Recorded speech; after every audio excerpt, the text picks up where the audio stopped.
been doing? I've got a personal trainer and watching what I eat. Oh, well done. Yeah, I need to do the same. I know I need to lose some weight. I know I need to go on a diet. Who's heard family friends say that heaps of times?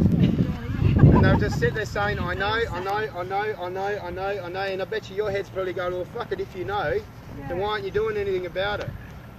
Now that simply comes down to implementing change. People are struggling to implement change. Anytime we implement change, it's a change of behaviour. It's a change of thought. But if we can change our thoughts, it changes our behaviour. A lot of us are trying to change our behaviour and not our thoughts. So you're trying to work on the external world instead of the internal world. The only thing you can ever control is the internal world. The internal world, your external world changes as well. Just remember that. So remember, implementing change, and just next time you hear people, I know, whatever, I used to get frustrated at that, but I just know that now they just start at implementation, which is just changing their behaviour, but they're trying to change their behaviour without changing their thoughts. And that's why they try something for 1 or 2 weeks and then just revert back to what they've always been doing. Make sense? Now, once we're able to implement change, we take back control. And when we take back control, for me, that's one of the biggest ones. We start believing in ourselves. And that's important, when you actually believe in yourself. Because in life, so many challenges are going to come up. And if you've got a can-do attitude, you're going to smash through every wall that comes. But if you're going to come up every time a challenge comes up, and you're going to have self-doubt, and you're going to, fuck, I can't do this. Shit, I don't know if I can do this. And your mind starts doing that crap. Now, we're not moving again. We're stuck. So for me, because I was able to change my life in terms of addiction, depression, and even my work, I was a forklift driver for 20 years. The only reason I had the courage to become a personal trainer and then become a qualified mindset coach was I attached, my brain told me, kind of, if I can beat all that, you can do anything. So if I never had gone through all that, my brain would have said, no, it's too hard, you don't know, blah, blah, blah, blah, blah. So when you get good on this, anytime another challenge comes up in life, you're going to just say to yourself, well, you've even got that, I bet you all of us have smashed something. You know, you've migrated from England. Every one of us have been through something. I know you're a successful business. Obviously, we just found out that you're a lawyer, so that's, you know, you would have put a lot into your study. And same with you, Rebecca. And that's self-belief, yeah? You would have said, I can do this. So the same thing when it happens to fitness and health as well. So anytime a challenge comes up in life, just say to you, tell your brain, hey, I did this, I can do anything. So next time a challenge comes in, you're just smashing through those walls. Correct? And when we take back control, like I said, we get belief. And when we start believing in ourselves, now we're getting results. Now we're moving forward. Now results can mean anything to you guys. It could mean losing 10 kilos. It could mean being more balanced and happy. It could be living your value system. It could be just being more present. It's all specific and relative to you guys. So just understand that. What do you want? For me, now I'm, you know, a year ago, my motivation was my results. I wanted to be 100 kilos, blah, blah, blah, 10% body fat. I've shifted now. Now I want to be more present. I want to, I've got a different motivation towards business now, opening up the studio and stuff like that. And now fitness and health sort of just taken a backward step in terms of how I used to train. But it really hasn't made a difference in how I look either. Something that I would have, a year ago, probably would have struggled with missing a training session. My brain would have said, shit, you're lazy, blah, blah, blah, you should be out there doing it. Now I'm okay, I'm balanced. Does that make sense? Now when we're getting results, now we're high on motivation. I don't really see anyone that's ever been getting heaps of results and go, shit, I don't want to do this anymore. When you start getting results, your motivation is high. But now remember that motivation comes and goes. It's not always going to be there. So we know that. The first 12-week challenge, your motivation went sky high, and then we had a bit of a dip. That's okay. Now we're coming out of it. We've attached more value. I've done a lot of work with Sarah with this sort of stuff, and she's coming through all that. So just remember, motivation's not always going to be, it's going to come and go. Now, if you want motivation to always be there, and this is why it's important to maybe get into my workshop that we're going to do when we get into the studio, is asking yourself, why do you do what you do? So going back to that for a second, is if you can get better at asking yourself better questions in here. your life will be a lot better.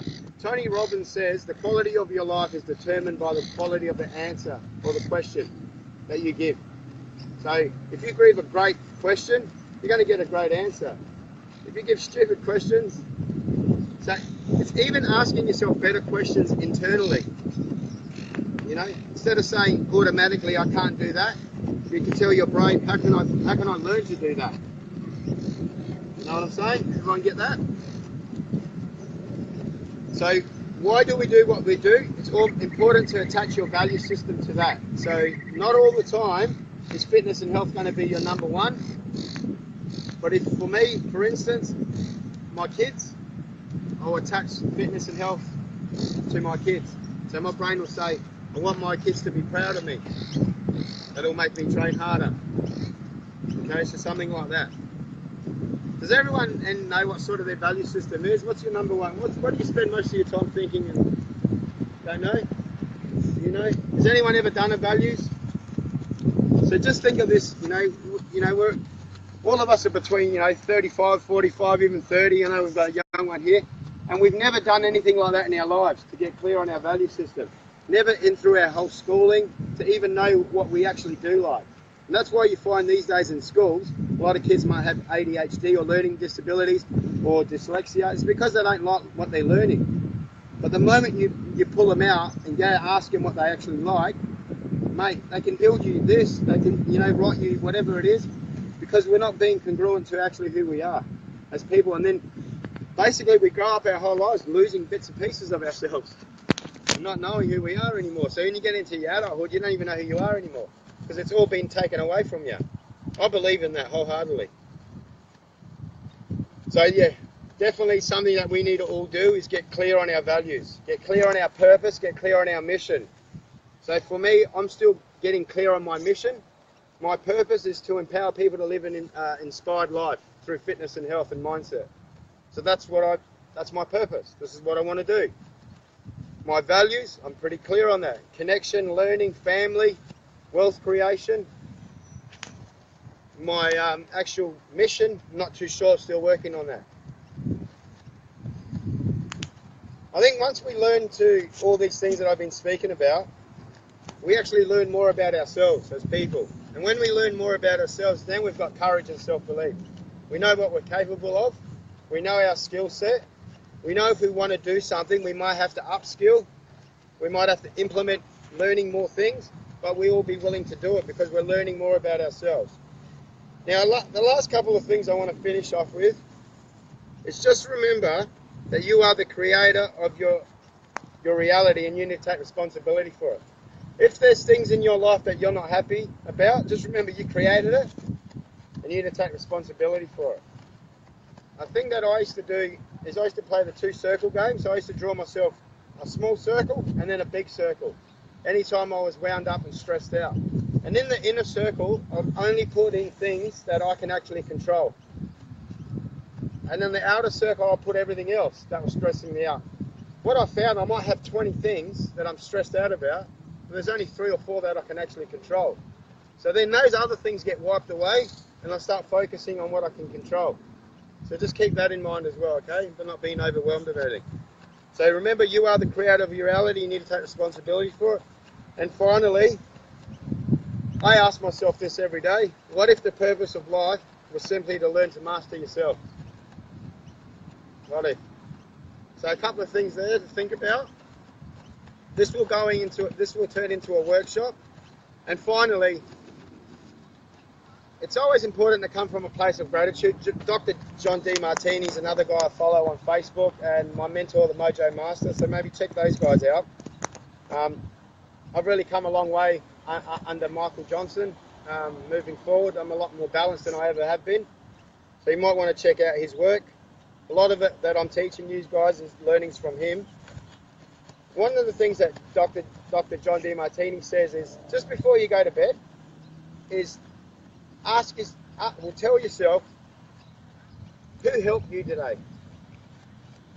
Who are the people that actually helped you today? And it just gives you a good place of gratitude. Because we all do that. We all help each other. And just ask yourself that. You're going to have a better sleep. You're going to wake up more fresh. And the other one that Michael Johnson says is maybe 5 things that you've done well identify things you can do better.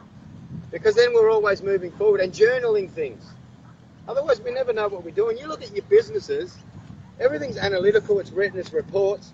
We know every day, we know business, if it's going good or if it's going bad. We know where to work on, where we're not. Where do we do that in our lives? So if we can just journal things, where have we done well, what could we do better? It'll always progress us forward, okay? So there's a couple of tips. Thank you.